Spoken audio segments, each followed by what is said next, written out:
Hello students, आज इस video में हम class 6 book R S Agarwal chapter 13 angles and their measurement exercise 13D को सॉल्व करेंगे। बच्चों, एक्सरसाइज 13D में ऑब्जेक्टिव टाइप क्वेश्चन है। आपने क्वेश्चन को सॉल्व करना है और जो करेक्ट आंसर है उसके ऊपर टिक करना है। बच्चों, अगर आप एक्सरसाइज 13A, B, C की वीडियोज़ देखना चाहते हैं तो इस वीडियो के एंड स्क्रीन में चैप्टर 13 की प्लेलिस्ट का लिंक दिया गया है, आप वहाँ से देख सकते हैं और डिस्क्रिप्शन में भी लिंक दिया गया है, वहाँ से भी देख सकते हैं। बच्चों, क्वेश्चन 1 है, where does the vertex of an angle lie. अब जो क्वेश्चन क्या कह रहे हैं, जो एंगल है ना वो वर्टेक्स में कहाँ लाई करता है? In its interior, in its exterior, on the angle, none of this. अब जो एंगल कैसे बनते हैं, इस तरह से एंगल बन रहे हैं, ठीक है। यहाँ पर हमारा एंगल बन रहा है, तो अब यहाँ पर इन इट्स इंटीरियर, इंटीरियर मतलब कि इसके बीच में, ठीक है ना, एंगल के बीच में, तो ये तो होता नहीं है। इन इट्स एक्सटीरियर, बाहर भी नहीं होता। कहाँ लाई कर रहा है? ऑन द एंगल, यहाँ लाई कर रहा है, ठीक है ना। वर्टेक्स क्या होता है? जहाँ जो टू जो है लाइन्स है मीट कर रही है, ठीक है ना। तो ये क्या आएगा यहाँ पर, इसका आंसर क्या आएगा? ऑन द एंगल, ठीक है। तो क्वेश्चन 1 की करेक्ट ऑप्शन क्या है बच्चों? सी है। अब हम करते हैं क्वेश्चन 2। क्वेश्चन 2 है, the figure formed by two rays with the same initial point is called the array, a line, an angle। अब यही सेम है, the figure formed by two rays, ये टू रेज है, ठीक है, विद सेम इनिशियल पॉइंट। जो ये बन रहे हैं इसको क्या कहते हैं? एंगल कहते हैं। और ये कौन सी ऑप्शन में है? सी ऑप्शन में है। तो सेकंड की करेक्ट ऑप्शन क्या होगी? सी होगी। अब क्वेश्चन 3 है, an angle measuring 180 degree is called. तो बच्चों, ये हमने जब एक्सरसाइज 13B को सॉल्व किया था तो उसमें सारा डिस्कस किया था कि 180 डिग्री का एंगल बनता है। तो बच्चों कैसे बनेगा? वो इस तरह से बनेगा 180 डिग्री।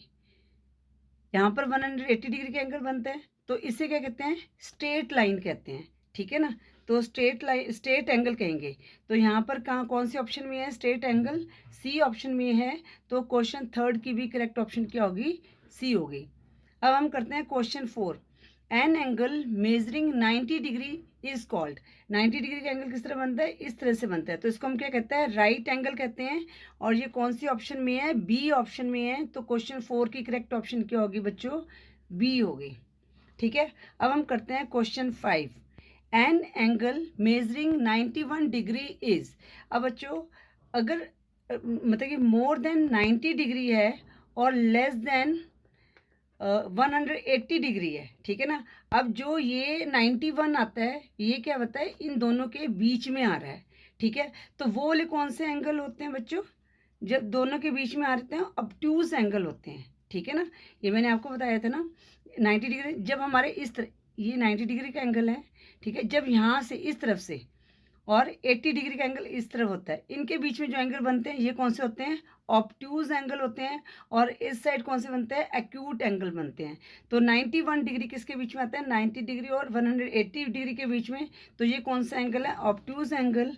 और ये कौन सी ऑप्शन में है? बी ऑप्शन में है। तो क्वेश्चन 5 की करेक्ट ऑप्शन क्या होगी बच्चों? बी होगी, ठीक है। अब हम करते हैं क्वेश्चन 6।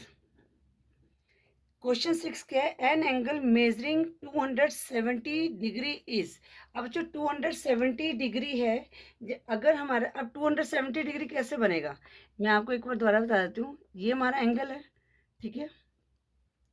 अब यहाँ पर 180, फिर यहाँ से 190, फिर जो बनेगा 200, 200 से यहाँ पर है।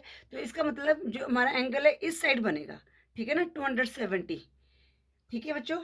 तो 270 ये हमारा कौन सा एंगल हुआ? ऑब्ट्यूज एंगल हुआ, नहीं सॉरी, रिफ्लेक्स एंगल।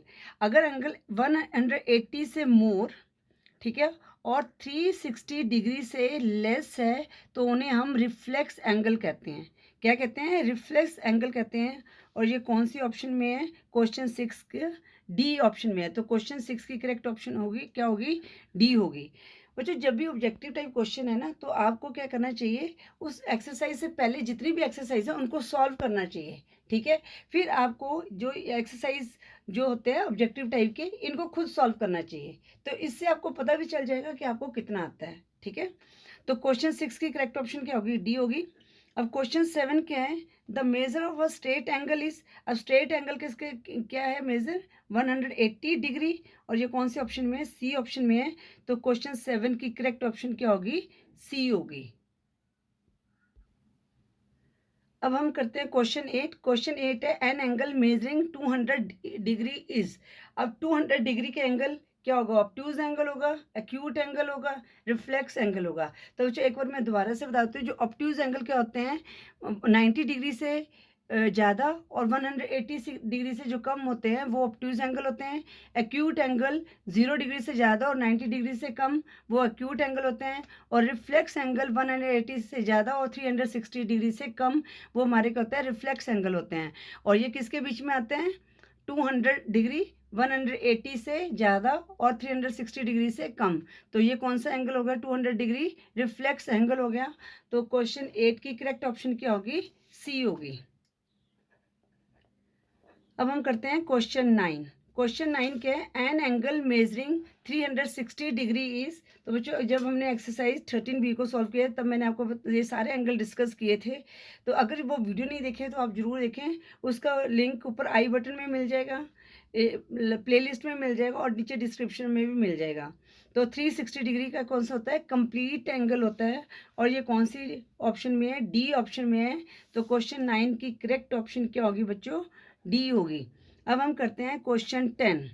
क्वेश्चन 10 है रिफ्लेक्स एंगल मेजर्स। अब बच्चों यहाँ पर देखो क्या है, मोर than 180 degree but less then 270 degree.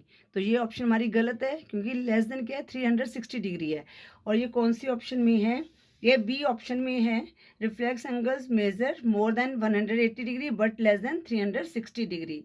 तो क्वेश्चन 10 की करेक्ट ऑप्शन क्या होगी, बी होगी। अब बच्चों वैसे तो मैंने इस वीडियो में भी आपको अच्छी तरह से डिक्टेट कर दिया है, आई होप ये आपको क्लियर हो गया होगा एंगल के बारे में। अब क्वेश्चन 11 है टू राइट एंगल्स। अब right angles, two right angles इसमें मल्टीप्लाई, राइट एंगल्स क्या होता है 90 डिग्री। तो two right angles 90 into two कितना आएगा, 180 डिग्री आएगा। और ये कौन सी ऑप्शन में है, 180 डिग्री, बी ऑप्शन में है। तो 11th की करेक्ट ऑप्शन क्या होगी बच्चों, बी होगी। अब हम करते हैं क्वेश्चन 12।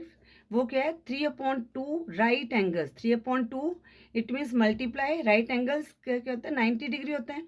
इसको हम काटेंगे तो 45 आ गया, 45 को 3 से मल्टीप्लाई करेंगे तो 135 डिग्री आ गया।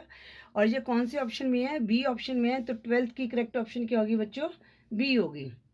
ठीक है, अब हम करते हैं क्वेश्चन 13।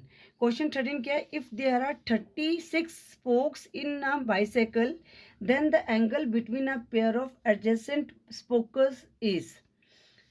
तो बच्चों जैसे बाइसाइकिल का ये हमारे पास क्या है, व्हील है, ठीक है। अब उसमें क्या होता है, इस तरह से हमारे पास वायर्स लगी होती है ना, इस तरह से, ये इस तरह से, ये टोटल क्या है बच्चों 36 है, ठीक है ना। अब मैं पूरी 36 नहीं बना रही, पर मैं आपको समझाने के लिए यहाँ पे बता रही हूँ। अब जो इनके बीच में एंगल बनता है, अब ये इनके बीच में एंगल ही बन रहा है ये वाला, तो ये हमने बताना है कि इसका ये कितना होगा, ठीक है। अब हमें पता है ये व्हील है, सर्कल है, ठीक है। इसका हमारे पास ये कितने डिग्री होता है सर्कल का, 360 डिग्री होता है। तो हमने क्या करना है, हमारे पास कितने, ये 36 स्पोक्स है। तो 36 को आप 360 से, सॉरी 360 को आप 36 से, ठीक है, क्योंकि हमारे पास ये कितने एंगल बनते हैं सर्कल में, ठीक है ना। जैसे ये हमारा ऐसा है, तो इस तरह से एंगल बनते हैं ना। तो ये कितना होता है, 360 डिग्री होता है। तो 360 डिग्री को 36, जितने स्पोक्स होंगे 36 से मल्टीप्लाई करेंगे तो कितना आ जाएगा हमारे पास, 10 आ जाएगा। और ये कौन सी ऑप्शन में है, 10 डिग्री, ये सी ऑप्शन में है। तो 13 की करेक्ट ऑप्शन क्या होगी, सी होगी। आई होप बच्चों ये आपको क्वेश्चन समझ आ गया होगा। देखो यहाँ पर 36 स्पोक्स थे, तो हमें पता है कि जो हमारा एंगल बनता है वो 360 डिग्री का बनता है। तो 360 डिग्री को 36 से हमने डिवाइड कर दिया, ठीक है। अगर यहाँ पे 45 होता तो 45 से हम डिवाइड करते, ठीक है। इसलिए जब हम जो भी है 360 को हमने 36 से डिवाइड किया तो हमारे पास 10 डिग्री आया। तो इनके बीच में जो एंगल बनेगा वो 10 डिग्री का बनेगा। और ये सी ऑप्शन में है। तो क्वेश्चन 13 की करेक्ट ऑप्शन क्या होगी, सी होगी। बच्चों इसके साथ ही हमने एक्सरसाइज 13D के सभी क्वेश्चन को सॉल्व कर लिया है। आई होप आपको हर क्वेश्चन अच्छी तरह से समझ आ गए होंगे। अगर वीडियो यूज़फुल लगे तो प्लीज़ वीडियो को लाइक करें, शेयर करें अपने फ्रेंड्स के साथ। चैनल पर नहीं हो तो चैनल को सब्सक्राइब करें। Thank you for watching. Next video में हम नया चैप्टर स्टार्ट करेंगे, चैप्टर 14।